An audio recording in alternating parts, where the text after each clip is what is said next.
Video can be a make or break for an online event. Therefore, this is a consistent question that the Sardius team discusses with our clients. There are a number of pros and cons to each approach. Let's talk about live. But it is these very limitations that make live events popular. It creates a psychological buzz, it results in bigger audiences, and it creates the ability to create finances through mechanisms like pay-per-view. You only have to look at the audiences for live sporting events to realize that there is a massive benefit in watching live versus the simulated live broadcast several hours later. Now, even outside of the sporting realm, live broadcasts have a certain cachet that results in bigger audiences, and despite the inherent risks involved, which we'll talk about, they give you some opportunities that are not available with simulated live or video on demand. These largely boil down to live audience engagement.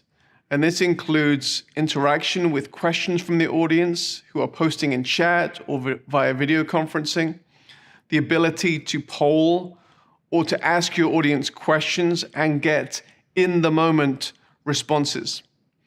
The risks connected to live broadcasting are related to two main factors. The first of these is the unpredictable and complex nature of an event schedule, which can mean a much bigger production budget to ensure that there are no errors in the broadcast. Secondly, the reliability of your broadcast setup, which may include all your video conferencing connections, but it's mainly related to your video streaming encoding solution and your internet connection. While Sardius can and does work with many encoding solutions, there are a few that we recommend depending on the nature of your event. These include Resi, Haivision, Telestream, and a few more that we can talk about. If you're unfamiliar with the world of web streaming, it may be advisable for Sardius to handle the streaming portion of your event.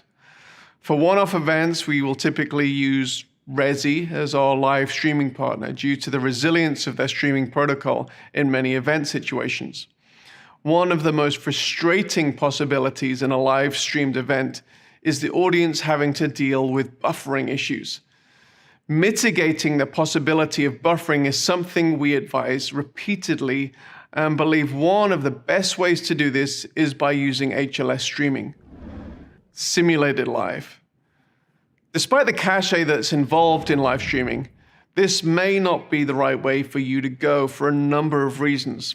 Live broadcasts, if done well, can often cost more in terms of video production and streaming and can cause you a lot of stress due to the inherent risks involved. Some thrive on this risk, others don't. Another approach can be to pre-record your program and then broadcast it as if it's live. This is often called a simulated or sim live broadcast. If you are not interacting live with your audience and there is no difference between what your live broadcast would look like and a broadcast that is pre-recorded, there are a number of benefits. Added to the reduced risk and potentially reduced cost, it also gives you an opportunity to broadcast at times that are convenient for your audience across different times of the day and even different time zones. Simulated live broadcasts also give your presenters an ability to interact in real time with the audience within the chat window, which can actually make an extremely compelling experience. They are presenting by video, but they are responding in real time in chat. Let's talk about copyrights for a moment. It's important in building your event that you have the correct permissions to broadcast the content your schedule dictates to your audience for the duration of the time that you wish to broadcast. This means it's important, if you intend to live broadcast and keep the archive of the session afterwards, that you have the correct permissions of the on-camera individuals. If you're broadcasting music, it's important that you obtain the correct performance and broadcast permissions ahead of time. If you need help navigating this, you can talk with your Sardius event manager who can point you in the right direction. Let's talk about user interface features for a moment. Every organization has internal language, behaviors, assumptions, and personalities. Operating within an organization for an extended period can blind you to such internalized communication. Yet this can be confusing to visitors and new attendees to your event. There are simple methods of presenting information that can provide clarity and context to your event, and which can orient your audience to help them quickly understand what is going on and ultimately help them understand you. These components include bios. Who is presenting now? Why should I listen to them? How can I connect with them through social links and other web calls to action? And how does their inclusion in the event add to the overall purpose of the event? Saudis typically recommends you include headshots, bios, and links to your presenters, and we can provide the total list of presenters or pop-out modals, which will change throughout the event as your presenters on stage change. Secondly, the schedule. Providing a clear schedule for the event is a must. We typically do this two ways, with an at-a-glance approach as well as providing an interactive timeline under the main video player, which progresses throughout the event and gives the ability for the audience to see where they are at within the context of the whole event. Calls to action, or CTAs, are highly related to your main purpose and the metrics of success for your event. These should generally be decided ahead of time. You shouldn't overload your audience with CTAs, but they are super helpful in being clear with your audience about what you would like them to do, so don't leave them out. And once they're determined, you can include them in many parts of the event and the event platform, from presentations in the main session, to linked overlays, to handouts, to things in the chat window. However, within the main watch experience, this might take the form of prominent text, graphics leading to a landing page, which can help your audience respond in an appropriate manner. So these are just some of the things that you need to think about as you create a clear, effective production of your online event. Let's go through the checklist.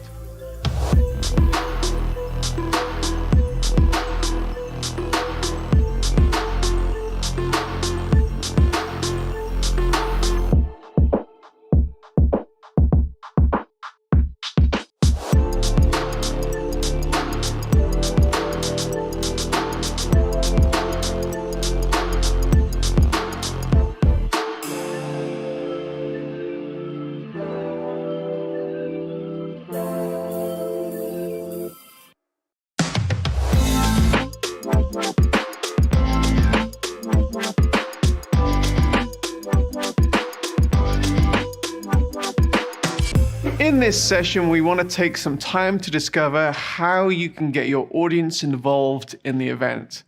After all, this is one of the reasons to use a customized online platform.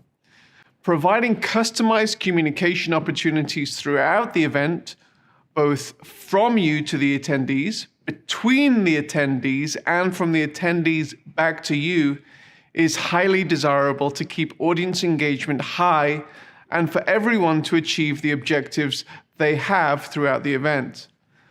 Saudius provides a number of options for these purposes. Firstly, moderated chat and watch parties. Providing your audience with the ability to chat as a group or as a smaller geographic or affinity-based watch parties has become an expected feature in recent years. We've already mentioned the pitfalls of having too many attendees in a chat window and the rationale for watch parties. However, to get the most out of this feature, it's helpful to think intentionally about how you would like attendees to interact, rather than allowing the unmoderated Wild West, unproductive, and sometimes downright nasty comment sections many will intentionally avoid, or some websites. And for your comfort, because we provide moderated chat, we both flag and mute offensive language and provide moderators the ability to mute trolls so that they can continue their trolling behavior to their heart's content, oblivious to the fact that they have been placed in a cone of silence. We believe intentional chat includes the following. Firstly, using presenters, pastors, subject matter experts as moderators. This gives the presenter the ability to guide the conversation and ask and answer specific questions. Secondly, guided conversation. You've hopefully already figured out the why of your event. Chat used effectively can forward these goals. If you're in a watch party with an affinity group with a subject matter expert moderating, this can be an opportunity for an enriching conversation. It's even an opportunity to network in a way that is more natural around mutual interests versus awkward, cold, open conversations. It may be that from such a productive chat that the moderator decides to open up a video conference room and the group can continue the conversation in a face-to-face setting. Direct messaging with the moderator. We'll address attendee-to-attendee networking later on, but one option that has proved effective is for private direct messaging to the moderator for a number of reasons. It may be that the moderator or the on-screen presenter has asked for questions, and this can be facilitated through the direct messaging feature. It may also be that the attendee has a private counseling or prayer needs that the moderator can take offline with the attendee. Sardius generally provides moderator training as part of our bespoke events, as we believe in the potential of this tool if used correctly. Other tabs and integrations in the sidebar. While much interaction can happen around the chat between the attendees and the event host, the sidebar is a critical area of event interaction that is not limited to simply chat. Different tabs on the sidebar can add different types of interaction depending on the type of meeting that you're hosting. Examples of other tabs that we've done might be an integration with an online Bible, might be notes for church meetings, might be a giving portal. We've even done a kind of a cool retro game that we've included in there for when people are kind of bored. We put this Pong game there. But there's many other things that we can do. Polls and trivia is a crucial area in that area that we've built out. These are just a few ideas, but try us out and see how else you can interact with your audience and bring value to your event. Downloadable content. Conferences are a great place to point people to buy other content through commerce links and integrations. However, many want to give conference attendees other accompanying materials that complement the different sessions of the conference. So these might be ebooks or handouts that highlight certain training topics. They may be other audio or video content that take the attendee deeper into a certain topic that communicates added value to the attendee who's at the event and can be delivered as part of the platform rather than the presenter simply referencing the resource but not giving the audience an easy on-ramp to actually access the content. Typically, we have that around the video window, so it's an easy click to download that content. Polls and trivia. One of the benefits of live broadcasting your event is the ability to directly engage with the audience in real time. This means that the audience can ask you questions in real time, but it also means that you can ask questions of the audience and then interact with those answers. This may be through traditionally polling on issues that are important to your mission, or it may even be through trivia competitions where there is a prize at stake. Keeping your audience on their toes through a degree of gamification may not be the worst idea in the world. Overlays. In many event scenarios, it's helpful to include a degree of video graphics over the video. This might be lower thirds describing who is speaking now. It might be a logo placed at the top corner of the video. It might be a call to action for giving campaign. It might be a call to buy a product, the latest book of the speaker. While it looks good to include these graphics, it's also helpful if such overlays can include a hyperlink to the specific call to action that is being highlighted at that particular moment. The Sardius platform offers the event producer the ability to schedule such hyperlinked overlays or simply to trigger them in the moment when the call to action is happening. Even if the trigger is spontaneous, such overlays need forward planning and creating so that the presentation can be seamless. In some events, you may have already created custom animated graphics that are already embedded within the video. It's still possible to make such graphics interactive by creating transparent hyperlinks to place over the in-video graphics. So these are just a few of the ideas of how you can get this interactivity between your audience, yourself, and between your audience. We'll cover networking in a future session, but let's go over the checklist now.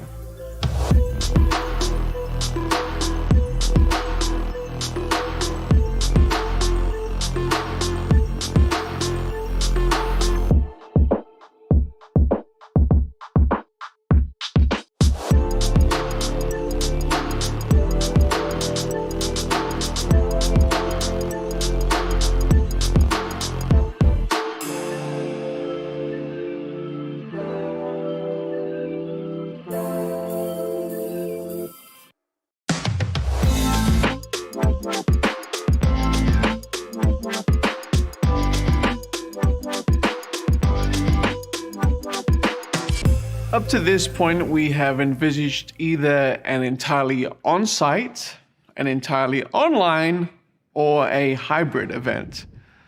However, there is another option that has become increasingly popular, and that is to offer physical or online host sites.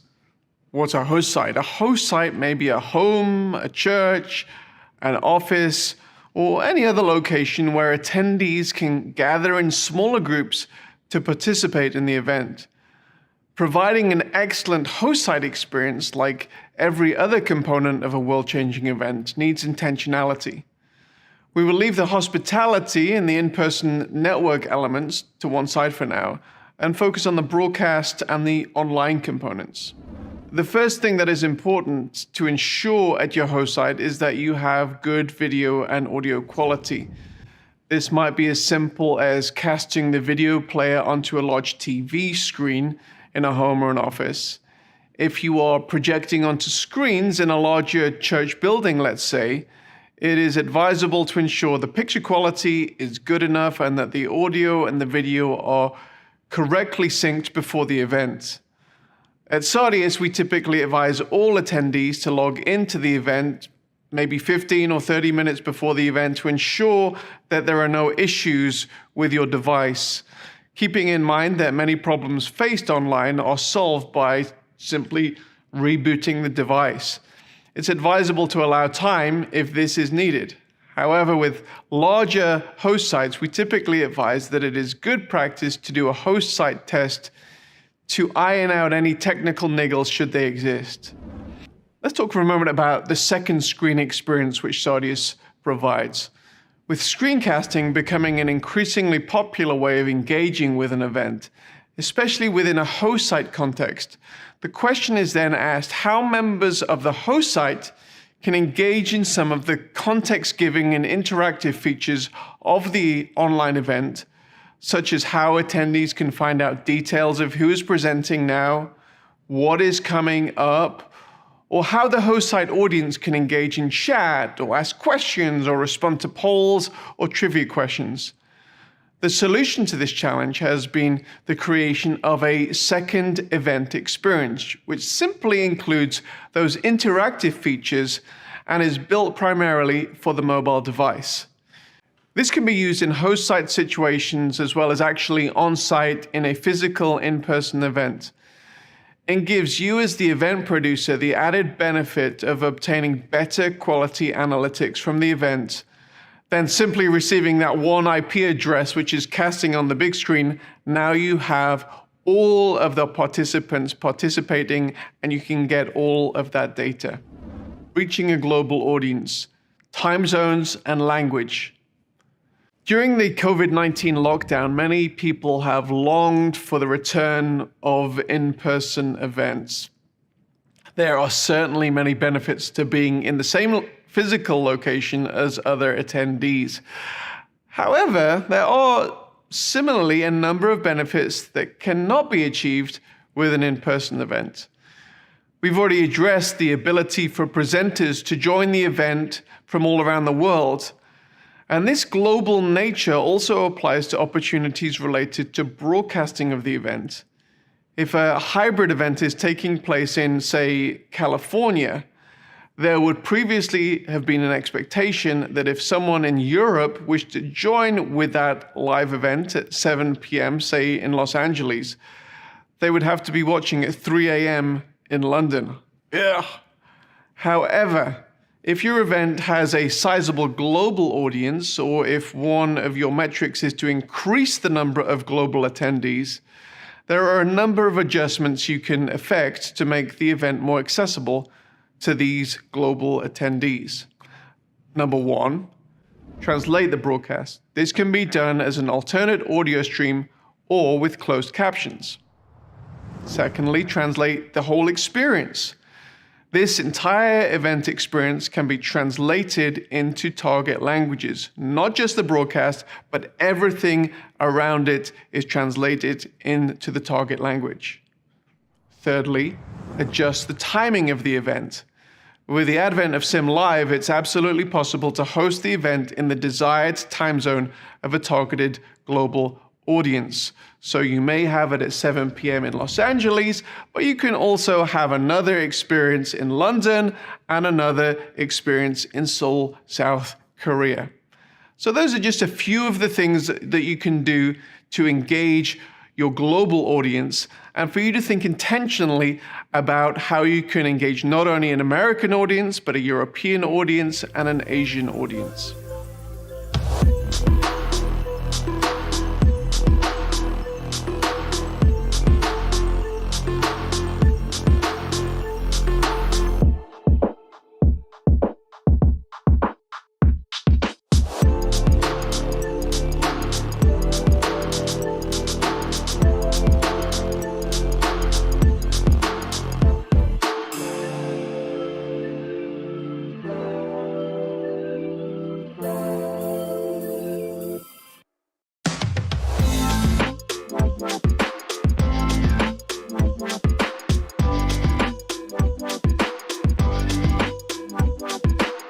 Networking is one of the principal goals of many events.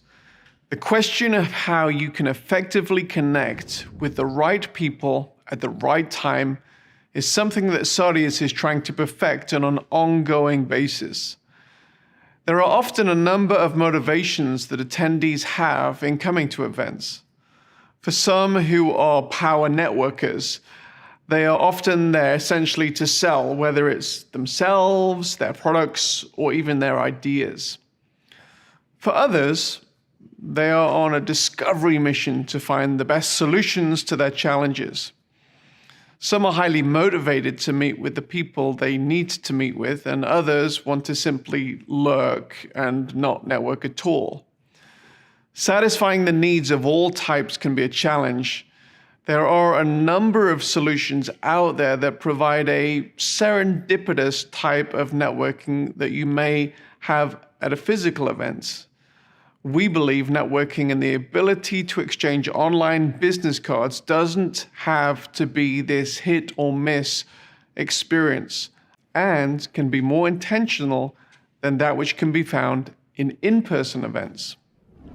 One component of networking in an online event is networking around ideas or on the basis of geographic location or affinity group. And we've already looked at this a little bit when we looked at watch parties in the main plenary sessions or breakout rooms. This is a great way to engage around ideas or unique challenges for individuals in geographic locations. And somebody says something that you like, and you can respond to them and actually network around those ideas. This is a great way of networking, and I might add, it's not really easy to implement that as a feature in a physical event. Another way to network is in the exhibition hall itself.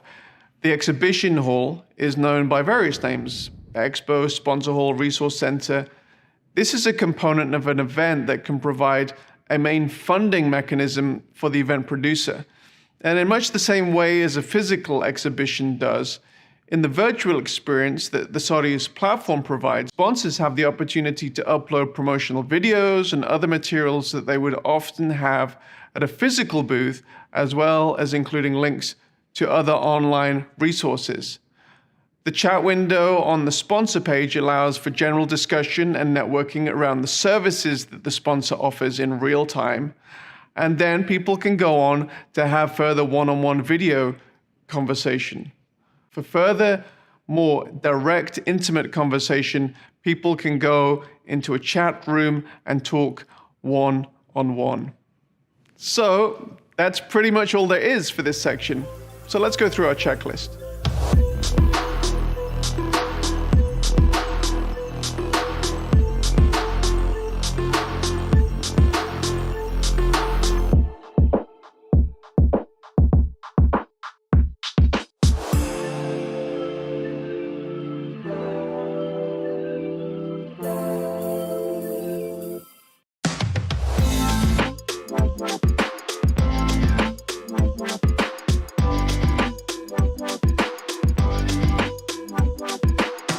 While there are many benefits for event broadcasts to occur in real time with an audience experiencing the event at the same time, there are different benefits in both supplying an event with extra video-on-demand content.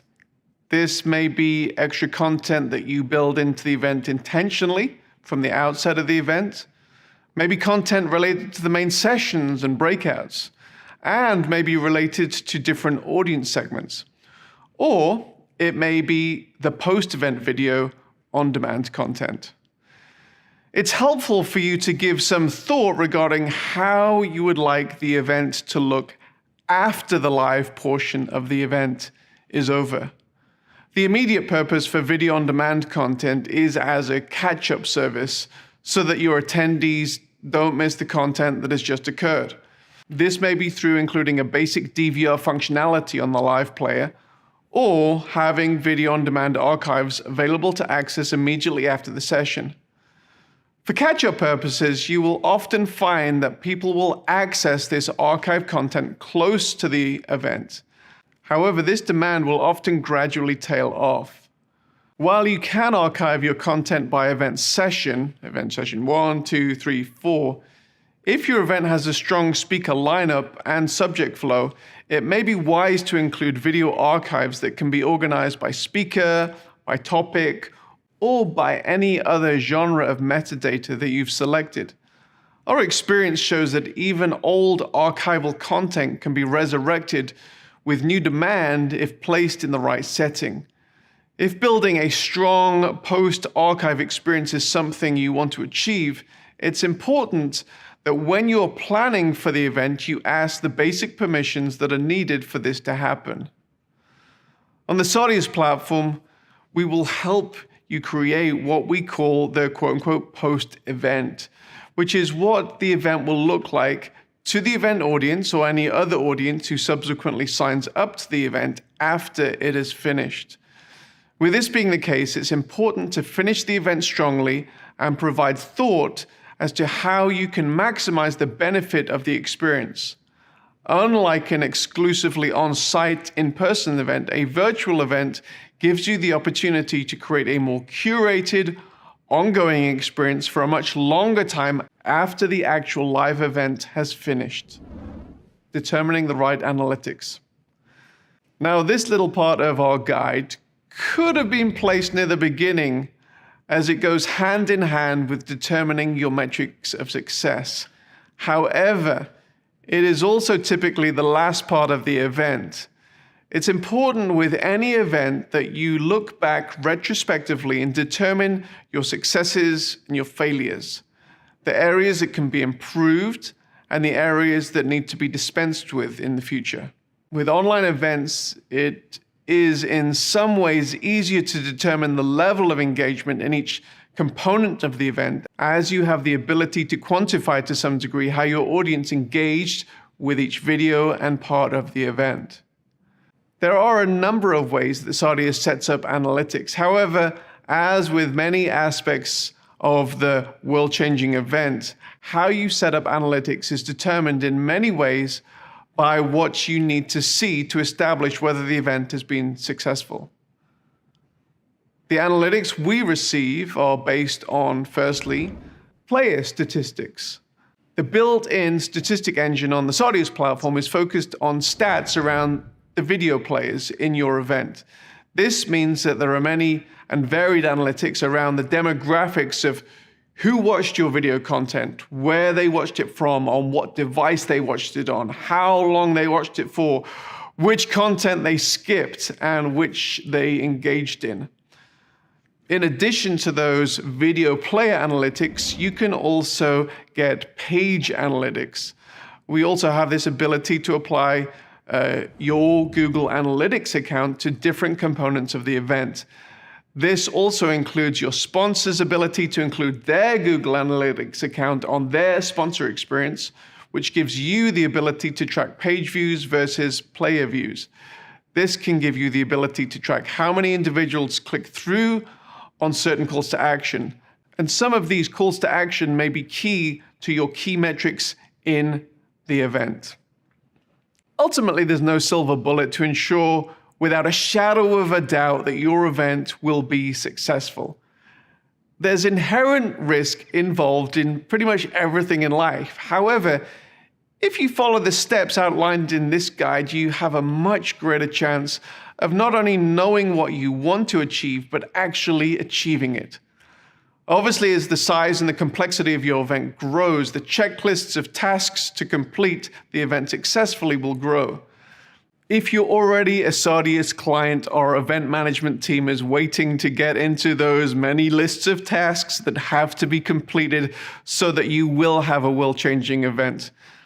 If you're not a client, our business development team is really open to having a conversation about whether Sardius is the right platform for you at this moment to take your event to the next level. No matter if you use Sardius or not, we're rooting for the success of your events and your organization. And I thank you so much for taking the time to go through this event guide.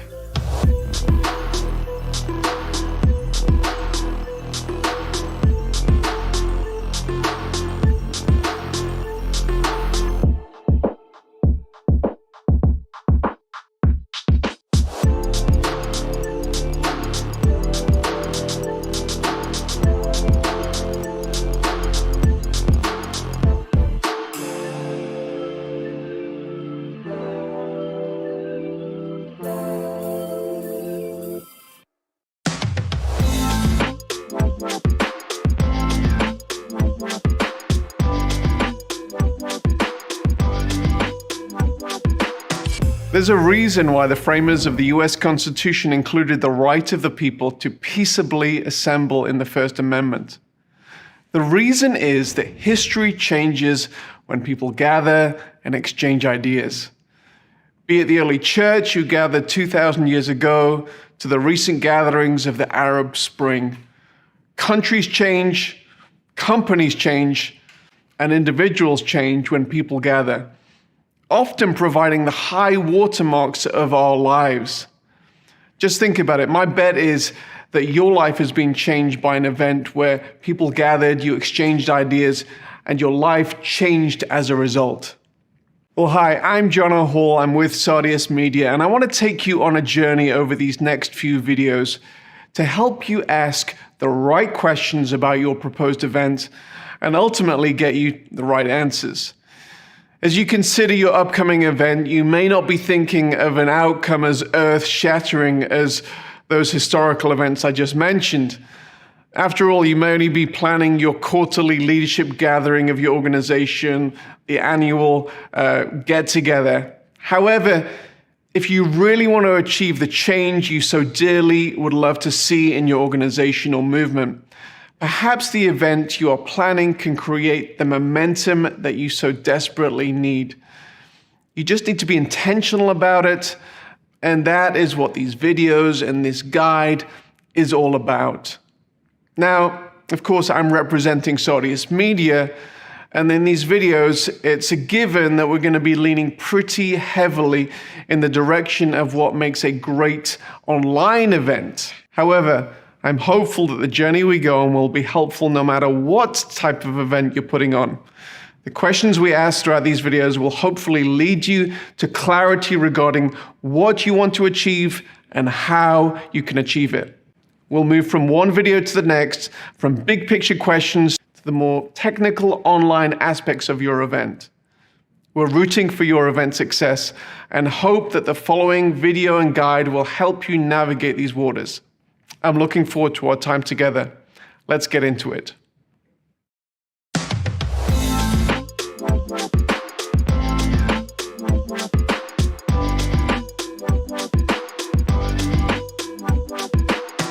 Often when you're starting to think about your event, you have something in your mind. Maybe it's a full room, a conference center, or a stadium buzzing with life and activity.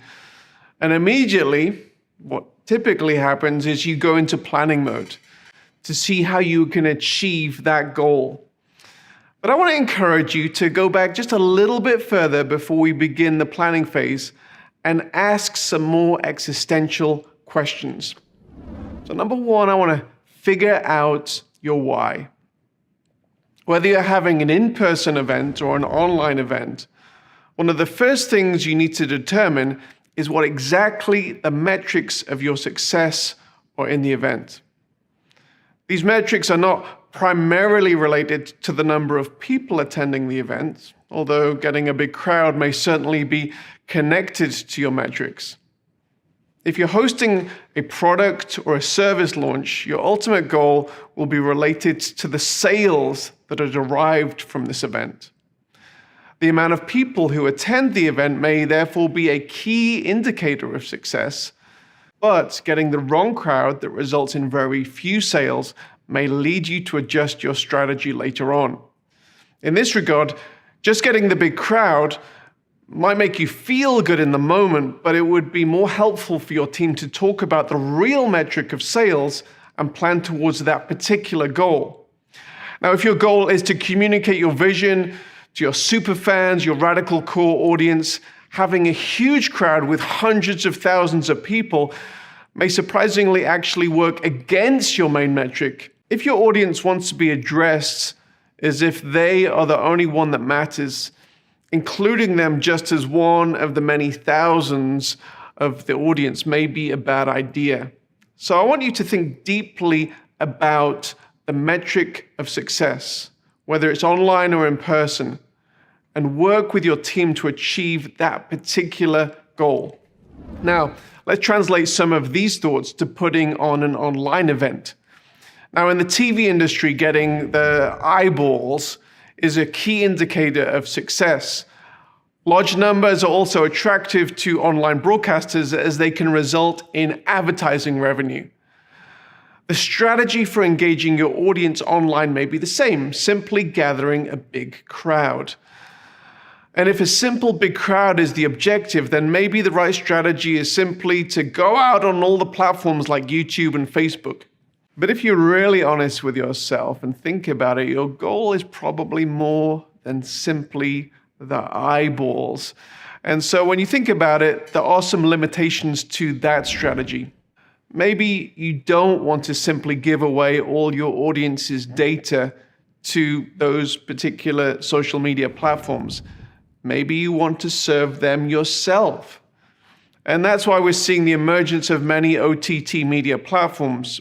Previously, you would watch content through the major media outlets, ABC, NBC, BBC, now Facebook and YouTube. And now the content makers are going, quote unquote, over the top to reach their markets directly.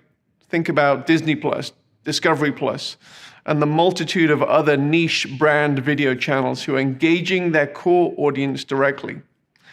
Getting to know who your core audience is, your super fans, your radical core, and engaging them around topics that are relevant to their life may be a more efficient and effective way to energize your people, who will then leave the event and immediately sell the vision to 10 more of their friends and therefore grow your super fan radical core.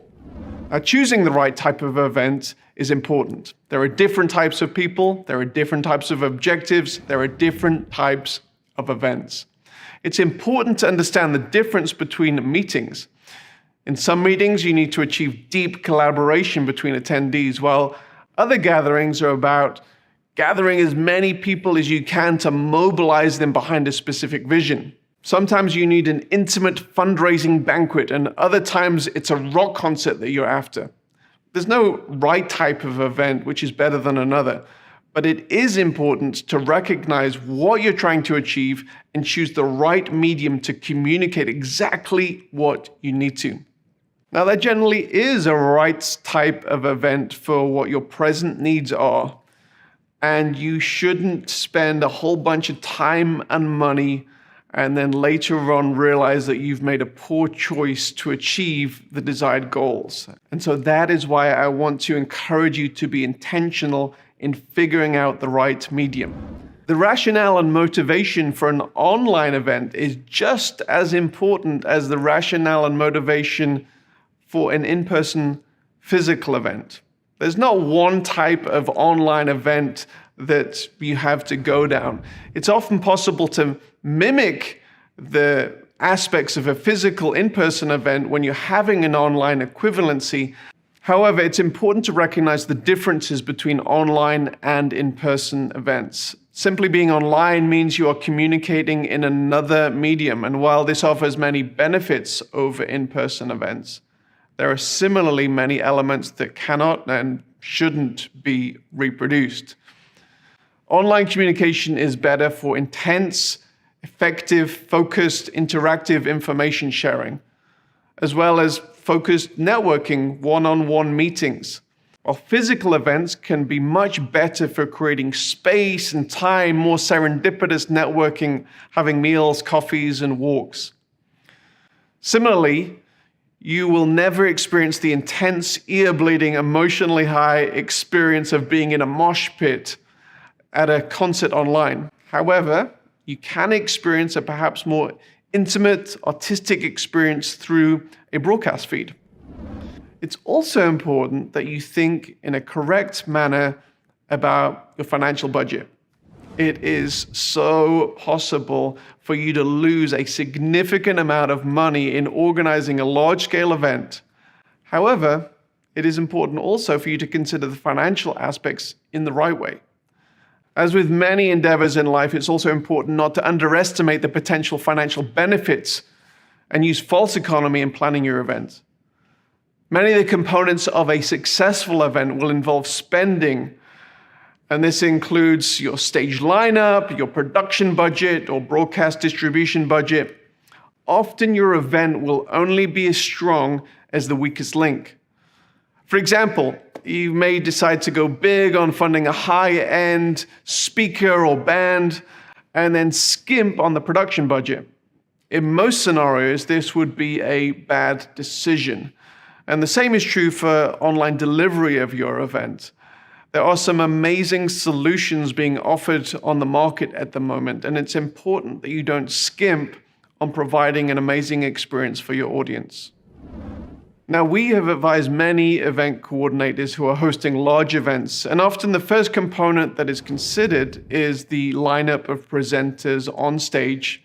Maybe it's famous bands and speakers who will have the ability to gather a crowd. Gifted and charismatic stage personalities are great, and they may form a component of your overall strategy. However, it's imperative that before you invite any presenters, you are clear about your metrics and your narrative.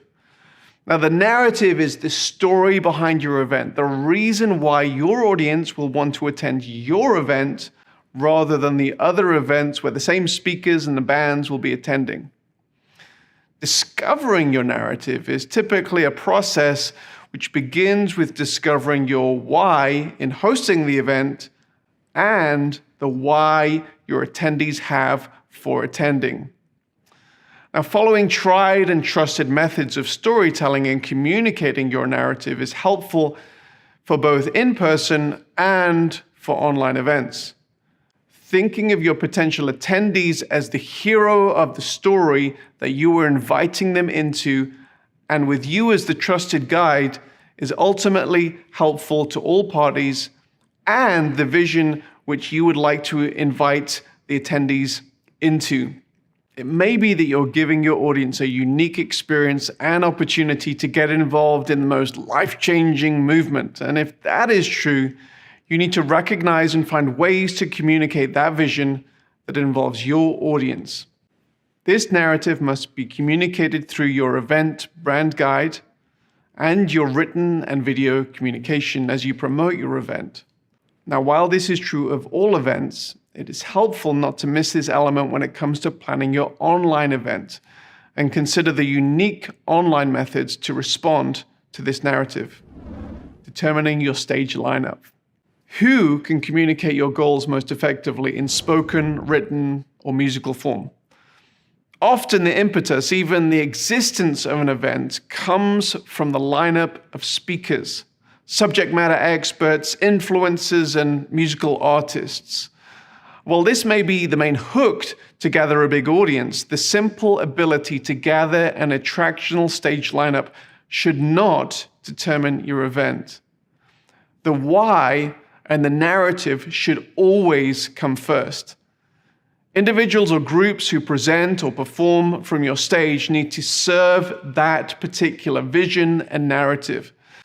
And if this doesn't happen, there is a possibility that you, your audience, and your guest speaker will come away from this event feeling used, and this lack of cohesion almost never achieves the worthwhile purposes for which you started out.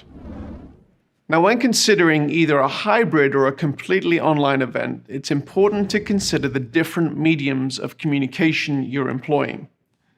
A stage in front of 50,000 people in an arena versus small screens in front of 1 million people are two entirely different mediums. Although the latter is reaching a much bigger audience, a small screen is always a much more intimate medium and requires an approach where the audience is being addressed in a more direct, one-on-one manner, much like I'm doing now. When considering your lineup, also consider how you're going to communicate to both audiences most effectively, and consider how your lineup is going to do this. Audience engagement is important in both mediums of communication. Now, it's clear to all of us that the world was taken by surprise by the COVID-19 pandemic. And the one question that we've received more than any others throughout this time is predicated on the longing to return to in-person events, but then people say how things will change in a post-COVID world with regard to online events. And our response has long been that we also long for the return to in-person events that we're seeing now. However, online events are not going away. Even before COVID, the online component of events was increasingly in demand, and the complexity was also increasing. So this is an area you shouldn't ignore for too much longer. So that's pretty much all there is for this section. So let's go through our checklist.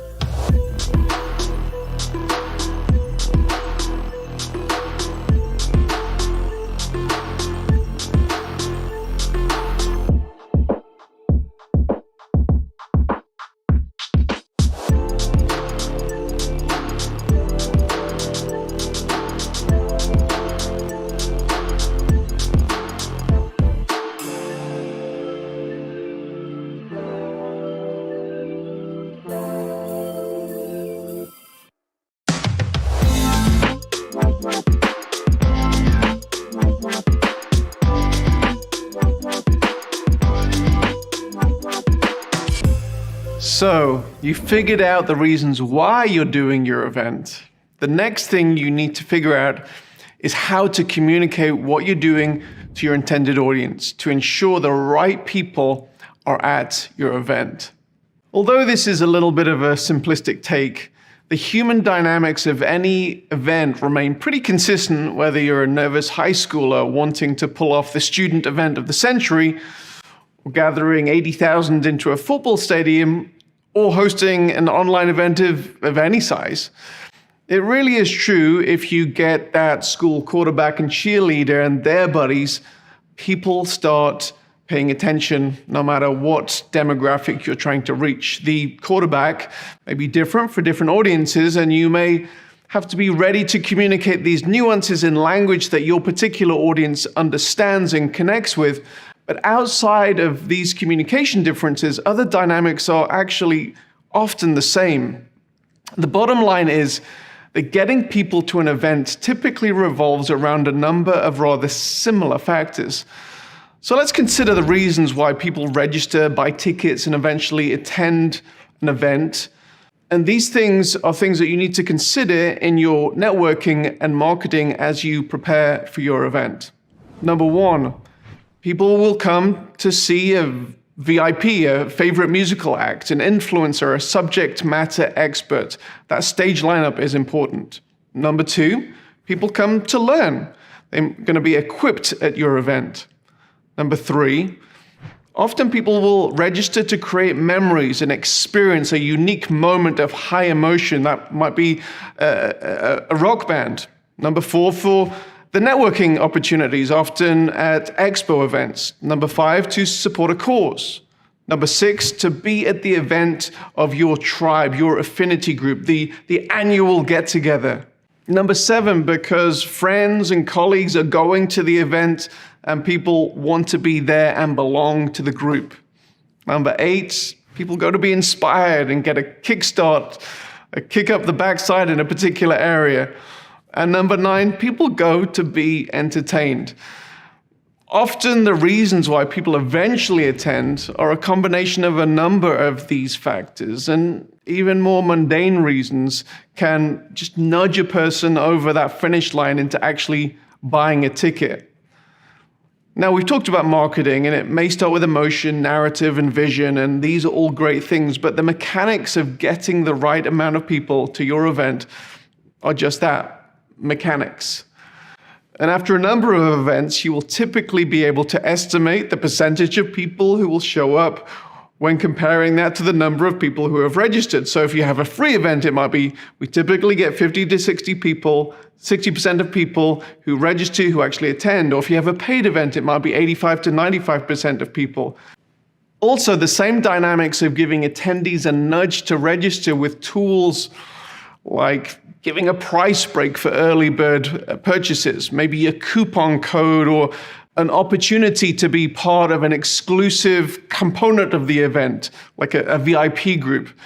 They're seemingly mundane, but they can be surprisingly effective. Therefore, it's important to employ a number of marketing strategies when inviting your potential audience. Communicating both the high-level narrative that we've talked about, as well as these more mundane tool nudges on timing, cost, and exclusivity, which can get people over the edge, and so you know the number of people who are going to attend your event. The next question is, who do you want attending your event? As we've previously mentioned, it's important to narrow in on the goals of the event that dictate who should attend. The value of success isn't always determined by the number of people registering. The question is, do you want the people who are attending to maybe complete a particular action after the event? Do you want to inspire a certain demographic to do something as a result of the event? Answering this who question will dictate your marketing strategy and the critical criteria of success moving forward. Next, why attendees buy your tickets. Knowing that it is typical for a person to buy a ticket due to several factors, which we've mentioned, it's important that you are aware of the channels it will take to communicate those reasons to a particular audience so that they can hear your message and then register. These vary per organization, and therefore it's important for you to think about your own unique situation. But these typically include things like word of mouth. Personal recommendations in any industry, in any vertical, is typically the best way for people to join up. But we can combine with that other things, exclusive invitations, incentivizing a certain group to sign up. Maybe it's an influencer recommendation. It's not just a friend, but it's somebody who the particular demographic really recognizes and admires, who recommends people sign up is always helpful, and typically one of your best forms of marketing. Because one of the main reasons that many attend an event is because other people they know are attending, it's critical to get the mavens in a particular social group to sign up, those people who are early adopters. Number 2 channel, social media marketing. This has become such a pervasive way of communicating to today's generation. Providing value through social media channels is always a good precursor to then inviting the audience through normal posts or through paid advertising. And then number 3, your traditional advertising channels of TV, radio, print, pay-per-click, banner advertising can still be effective to reinforce your message. And getting all 3 of these channels to come together is often the way to get people across that finish line. It's also important to distinguish between the reasons people will buy a ticket or register for your event and the reason they will remember it. Your brand values and the reason they feel connected to your tribe, which will result in word-of-mouth recommendations and repeat visits. The brand value is built through the value that you deliver at the event, which could be as little as providing value through a networking platform. But real loyalty comes when you can actually create unique and memorable experiences. And this leads us in to the building of the event. So that's pretty much all there is for this section, but let's go through our checklist.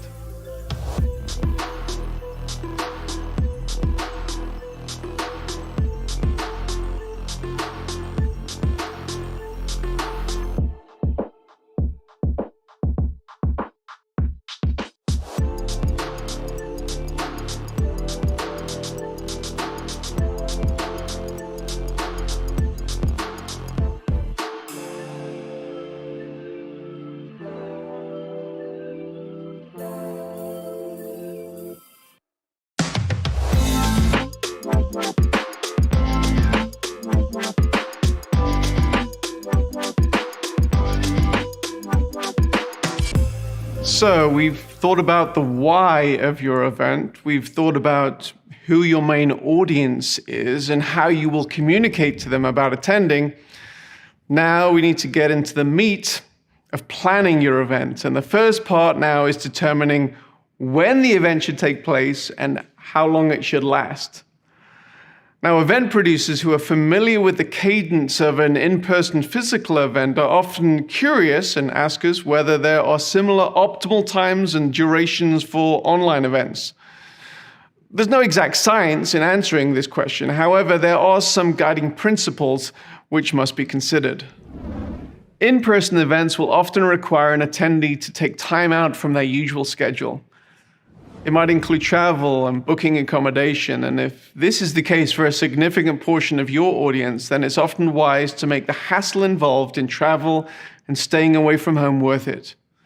You, as the event producer, must be concerned with the creation of space in the event, time for networking and meeting, as well as determining the potential for curated moments in plenary sessions which unite the messaging and can mobilize your entire audience.